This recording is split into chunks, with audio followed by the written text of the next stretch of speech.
दोस्तों, एक स्थिति को इमेजिन कीजिए। मान लीजिए भारत में दो राजनेता हैं और दोनों राजनेता भारत के भलाई के बारे में सोच रहे हैं, एक मजबूत, समृद्ध और सुरक्षित भारत के बारे में। लेकिन दोनों उस सपने तक पहुंचने का रास्ता अलग अलग बताते हैं।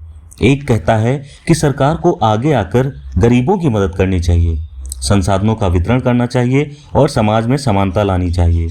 दूसरा कहता है कि सरकार का काम सिर्फ अवसर देना है, लोगों को अपनी मेहनत से आगे बढ़ने देना है, राष्ट्र को मजबूत बनाना है और परंपराओं की रक्षा करनी है।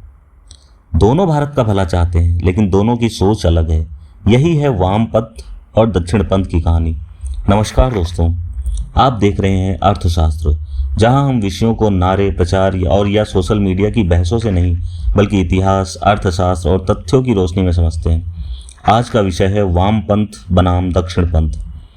वीडियो के अंत तक आप न केवल इन दोनों विचारधाराओं को समझेंगे, बल्कि यह भी जानेंगे कि भारत के बड़े नेता किस सोच के करीब थे, किन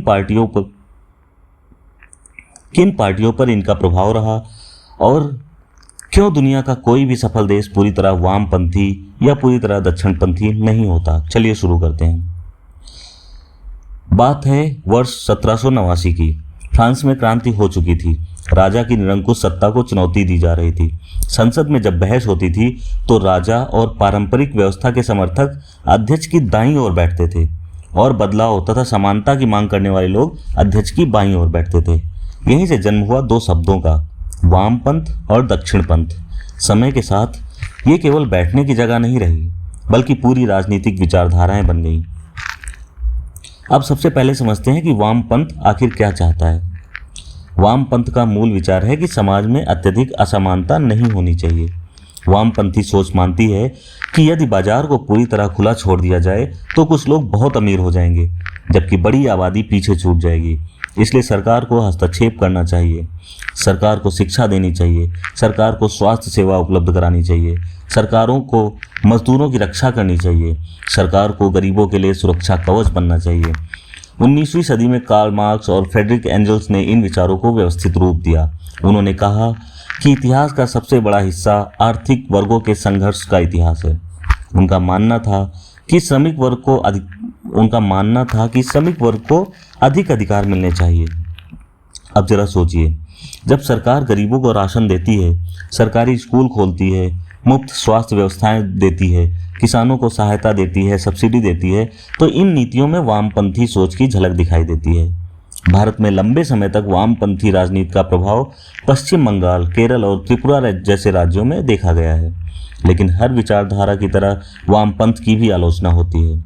आलोचक कहते हैं कि यदि सरकार हर चीज नियंत्रित करने लगे तो उद्यमिता कमजोर हो जाती है, नवाचार कम हो सकता है, नौकरशाही बढ़ सकती है और कई बार आर्थिक विकास की गति धीमी पड़ सकती है। अब आते हैं दक्षिणपंथ पर। दक्षिणपंथ का मूल विचार है कि राष्ट्र, संस्कृति, परंपरा और व्यक्तिगत जिम्मेदारी समाज के महत्वपूर्ण स्तंभ हैं।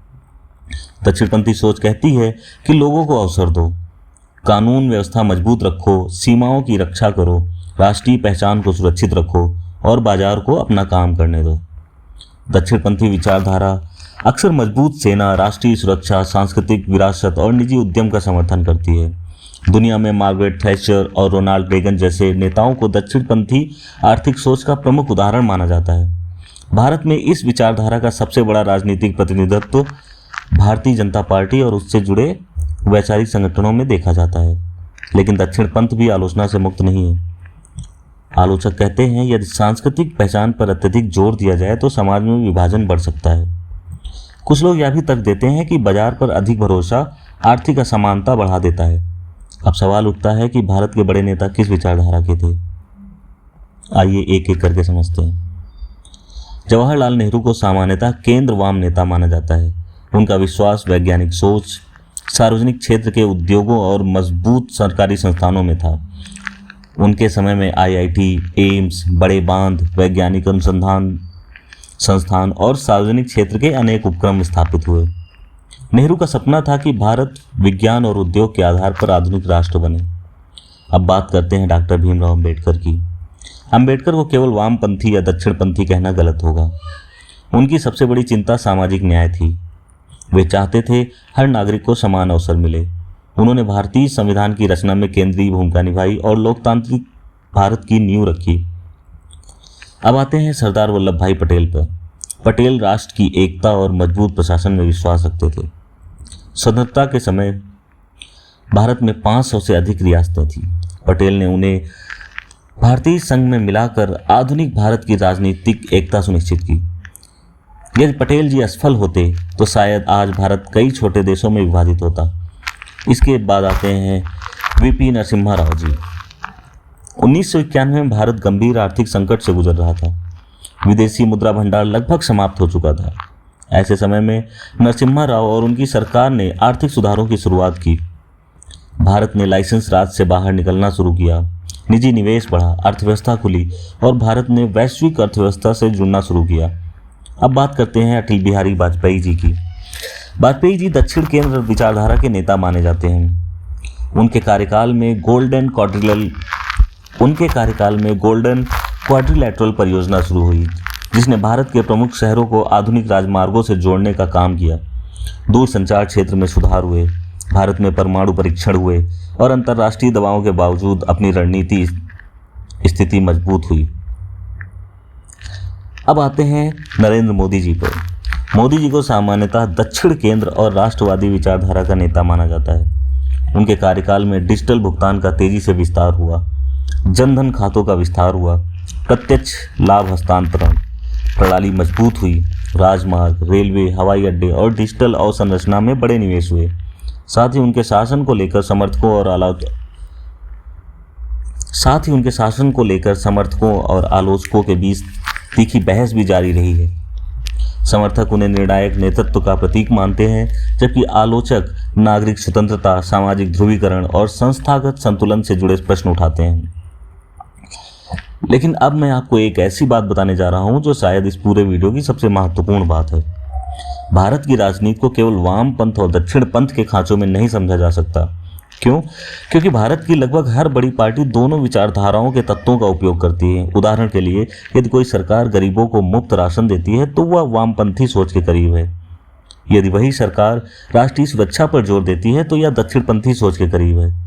यदि कोई सरकार बड़े उद्योगों को प्रोत्साहन देती है तो यह दक्षिणपंथी आर्थिक नीति हो सकती है। लेकिन यदि वही सरकार किसानों के लिए सब्सिडी देती है तो यह वामपंथी नीति की तरह दिखाई देती है। यानी वास्तविक दुनिया काले और सफेद रंग की नहीं है। अधिकांश सफल देश बीच का रास्ता अपनाते हैं। सिंगापुर, जापान, जर्मनी, दक्षिण कोरिया, फ्रांस, ब्रिटेन और अमेरिका, सभी में वाम और दक्षिण दोनों विचारों का मिश्रण मौजूद है। अब अंतिम प्रश्न, क्या वामपंथ सही है या दक्षिणपंथ सही है? इसका उत्तर बहुत सरल नहीं है। वामपंथ हमें याद दिलाता है कि विकास का लाभ समाज के अंतिम व्यक्ति तक पहुंचना चाहिए। दक्षिणपंथ हमें याद दिलाता है कि राष्ट्र, सुरक्षा, संस्कृति और आर्थिक ऊर्जा भी उतनी महत्वपूर्ण है। एक बिना दूसरे के अधूरा है। समानता बिना विकास के गरीबी बांट सकती है और विकास बिना सामाजिक न्याय के असमानता बढ़ा सकता है। इसलिए एक सफल राष्ट्र वही है जो दोनों के बीच संतुलन स्थापित कर सके। तो अगली बार जब आप किसी को वामपंथी या दक्षिणपंथी कहते सुने तो केवल लेबल पर मत जाइए। यह देखिए कि वह व्यक्ति या पार्टी देश के लिए क्या समाधान प्रस्तुत कर रही है, क्योंकि राजनीति का अंतिम उद्देश्य विचारधारा की जीत नहीं बल्कि राष्ट्र और नागरिकों का कल्याण होना चाहिए। तो दोस्तों, मैं हूं आपका साथी, आप देख रहे थे अर्थशास्त्र। अगर आपको यह विश्लेषण पसंद आया हो तो वीडियो को लाइक कीजिए, चैनल को सब्सक्राइब कीजिए और कमेंट में बताइए आपके अनुसार भारत के इतिहास का सबसे प्रभावशाली नेता कौन था और क्यों। धन्यवाद।